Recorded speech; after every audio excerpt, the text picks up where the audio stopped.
জাকাত কিভাবে দেওয়া উত্তম? টাকা নাকি কোনো উপকারী পণ্য কিনে দেওয়া উত্তম? গরিবকে যখন আপনি নগদ অর্থকড়ি বা স্বর্ণরূপা জাকাত দিবেন, তখন তাকে টাকা দিবেন তার সুবিধা অনুযায়ী, সে যেন জিনিস কিনতে পারে।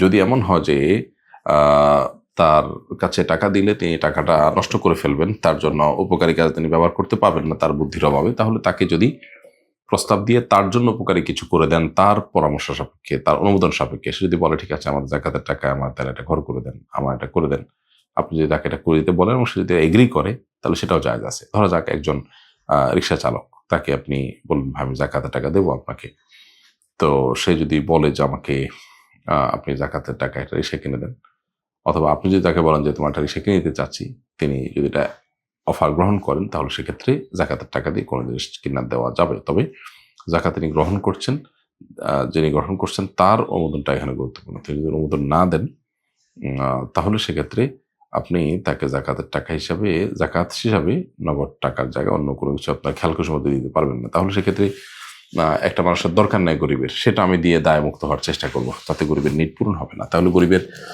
হয় নগদ অর্থ দিয়ে দিবেন যাতে সে তার সুবিধা অনুযায়ী কিনতে পারে, আর না হলে যে জিনিস দিবেন সে জিনিস তার জন্য উপযোগী হবে।